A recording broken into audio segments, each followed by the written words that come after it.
సభాపర్వము. సభాపర్వము ప్రథమాశ్వాసము.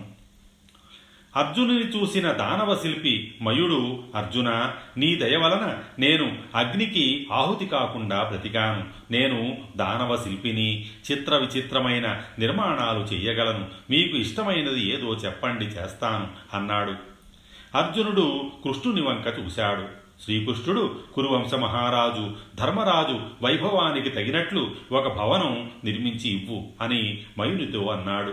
మయుడు, ఈ భూమిపై ధర్మరాజుని మించిన రాజు లేడు, అందుకని ప్రజలు మెచ్చేలా చిత్ర విచిత్రమైన భవనాన్ని నిర్మించి ఇస్తాను. వృషపరువుడనే రాక్షసరాజుకు ఒక సభ నిర్మించడానికి ఉపకరణాలు సమకూర్చుకున్నాను.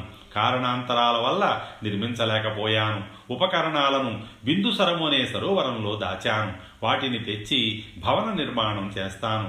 నా వద్ద భౌమాదిత్యుడు దాచిన గద, శంఖము ఉన్నాయి. గదను భీమసేనునికి, దేవదత్తము అనే శంఖమును అర్జునునికి ఇస్తాను అన్నాడు. మయసభ వైభవము. మయుడు బిందు సరోవరములో ఉన్న దూలాలు, కంభములను ఉపయోగించి చిత్ర విచిత్రమైన భవనాన్ని నిర్మించాడు.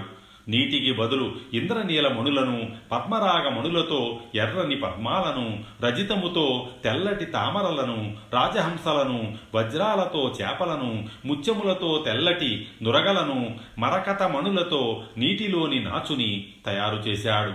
అవి నిజమని భ్రమించేలా నిర్మించాడు. నీటి యంత్రాలు, చెట్లు, నీటి పక్షులు, పక్షిగూళ్ళు మొదలైనవి వివిధ రత్నకాంతులతో శోభిల్లే భవనం 14 మాసాలు శ్రమించి నిర్మించాడు. దానిని 8,000 మంది బలిష్ఠులతో ఆకాశ మార్గాన మోసుకువచ్చి ధర్మరాజుకు బహూకరించాడు. ధర్మరాజు ఒక శుభముహూర్తాన పురోహితుడైన ధౌమ్యుని ఆశీర్వాదంతో భార్యతో తమ్ములతో మయసభా ప్రవేశం చేశాడు. సామంతరాజులు ధర్మరాజుని దర్శించి కానుకలు సమర్పించారు. ఒకరోజు ధర్మరాజు వద్దకు నారద మహర్షి వచ్చాడు. ధర్మరాజు నారద మహర్షికి అర్ఘ్యపాద్యాదులు ఇచ్చి సత్కరించాడు. నారద మహర్షి ధర్మరాజును రాజనీతి సంబంధమైన విషయాలు అడిగాడు. ధర్మరాజా, నీవు ధర్మ మార్గము అనుసరిస్తున్నావు కదా, రాజకార్యాలను ధర్మనిష్టతో స్వబుద్ధితో అర్ధరాత్రి దాటిన తరువాత కూడా ఆలోచిస్తున్నావు కదా. రాజోద్యోగాలలో యోగ్యులను, స్థిరచిత్తులను నియమించావు కదా. సమర్థులైన బ్రాహ్మణులను, శాస్త్ర నియమాలు తెలిసిన వారిని మంత్రులుగా నియమించావు కదా. నీ విజయానికి కారణమైన రహస్యాలోచనం ఎవరికీ తెలియకుండా రక్షిస్తున్నావు కదా. నీ చేత యజ్ఞములు చేయించిన యాజ్ఞికుడు యజ్ఞాలు సక్రమంగా నిర్వహిస్తున్నాడు కదా.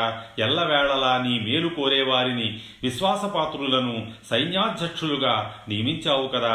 పలుకుబడి కలిగిన మంత్రి నీకు వ్యతిరేక కార్యాలలో దిగి నీకు ద్రోహం తలపెట్టలేదు కదా. ఎందుకంటే ధనము, అధికారం ఎలాంటి వారికైనా గర్వం, దురాశను కలిగిస్తుంది. నీ రాజ్యంలోని శాస్త్రజ్ఞులు రాబోయే ఉత్పాతాలను కనిపెట్టి శాంతిక్రియలు చేపడుతున్నారు కదా. ఆయుర్వేద వైద్యులు ప్రజలకు ప్రేమతో సేవ చేస్తున్నారు కదా.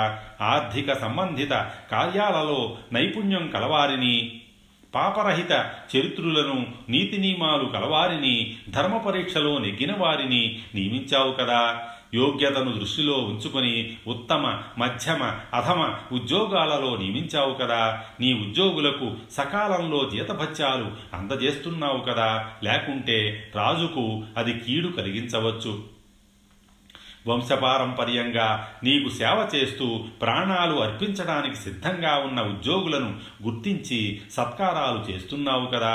నీ రాజ్యంలో నీ కోసం ప్రాణాలు అర్పించిన వారి కుటుంబాలకు తిండి, బట్ట, నీడ కల్పిస్తున్నావు కదా. లోభబుద్ధి కలవాళ్లను, దొంగలను, శత్రువులతో స్నేహంగా ఉండేవాళ్లను, పిరికివాళ్లను, దుర్మార్గులను రాజకార్యాలను నిర్వహించడానికి పంపడం లేదు కదా. నీ రాజ్యంలో అనావృష్టి లేదు కదా. చెరువులన్నీ నిండి ఉన్నాయి కదా. పేద రైతులకు ఉచితంగా విత్తనాలు తదితరాలు ఇస్తున్నావు కదా. పౌరులకు 100కి 1 చొప్పున వడ్డీకి రుణ సౌకర్యం కల్పిస్తున్నావు కదా. నీ రాజ్యంలోని కుంటి, గుడ్డి, వికలాంగులు, అనాథలు, దిక్కులేని వారిని దయతో పోషిస్తున్నావు కదా. యుద్ధంలో శరణన్న వారిని కాపాడుతున్నావు కదా, నీకు మేలు చేసిన వారిని ఉచిత రీతిన సత్కరిస్తున్నావు కదా, నీకు వచ్చిన ఆదాయంలో 4వ లేక 2వ లేక 3వ భాగాన్ని మాత్రమే ఖర్చు చేస్తున్నావు కదా, ఆయుధాగారానికి ధనాగారానికి సమర్థులు మరియు నీతిమంతులను నియమించావు కదా, వృద్ధులైన శిల్పులను గురువులను వర్తకులను పేదరికం లేకుండా పోషిస్తున్నావు కదా, మంత్రులు సేనానులు అధికంగా ఉండగా కొలువు తీరుతున్నావు కదా, బయట ఉన్నవారి వలన కానీ లోపల ఉన్నవారి వలన కానీ శత్రురాజుల వలన కానీ ముప్పు రాకుండా నిన్ను నీవు వేగులను నియమించి కాపాడుకుంటున్నావు కదా, మంచి విద్వత్తు కలిగిన ప్రముఖులతో రాగద్వేషరహితంగా ధర్మం పాటిస్తూ వ్యవహారాలు చక్కబెడుతున్నావు కదా, నీ పరిరక్షణలో ఉన్న ప్రాంతాలు కోటలు రాజ్యాలు అన్నీ ధనధాన్య సమృద్ధిగా ఉన్నాయి కదా, ఉప్పు పులుపు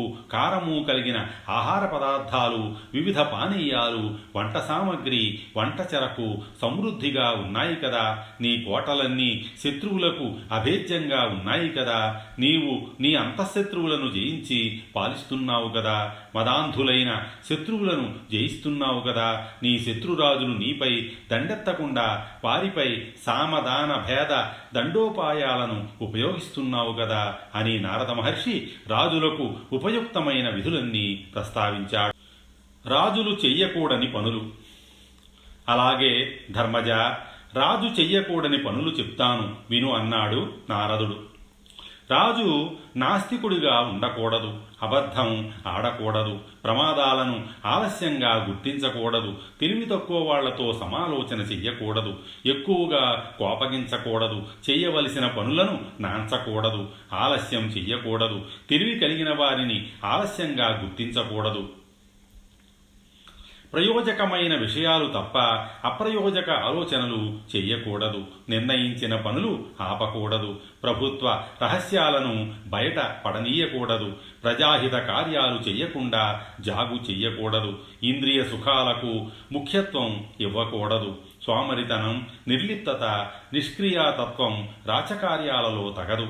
నారద మహర్షి మాటలను శ్రద్ధగా ఆలకించిన ధర్మరాజు, మహర్షి, నా యథాశక్తిన అధర్మాన్ని వదిలి ధర్మ మార్గంలో పాలన సాగిస్తున్నాను, తమరు మయసభను చూశారా, ఎలా ఉన్నది అని అడిగాడు. నారదుడు, ధర్మరాజా, నేను దేవేంద్ర యమ వరుణ కుబేర బ్రహ్మదేవుల దివ్య సభలే కాక ఇంకా ఎన్నో సభలు చూశాను, అన్నింటికన్నా మయసభ అపూర్వంగా ఉంది అన్నాడు. ఒకసారి నేను బ్రహ్మసభను చూశాను, దాని రూపం అద్భుతం.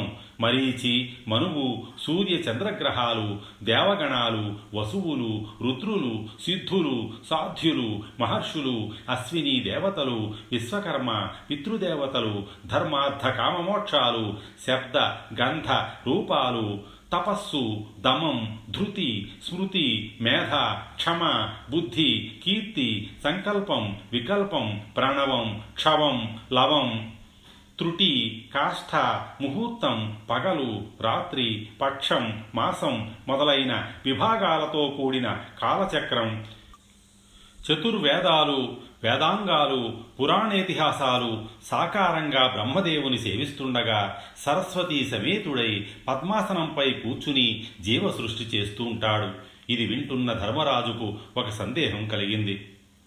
నారదుడు వివిధ సభలను వర్ణిస్తూ కృతవీర్యుడు జనమేజయుడు పాండురాజు యమసభలో ఉన్నట్లు చెప్పాడు, కానీ మహారాజు హరిశ్చంద్రుడు ఇంద్రసభలో ఉన్నట్లు చెప్పాడు. మహర్షి, పరమధర్మాత్ముడైన నా తండ్రి గారు యమసభలో ఉండగా హరిశ్చంద్రుడు మాత్రం ఇంద్రసభలో ఎలా ఉన్నాడు అని అడిగాడు. ధర్మరాజా, త్రిశంకు మహారాజు పుత్రుడైన హరిశ్చంద్రుడు అందరు రాజులను జయించి రాజసూయ యాగం చేశాడు, అందువలన ఇంద్రసభలో ఉన్నాడు.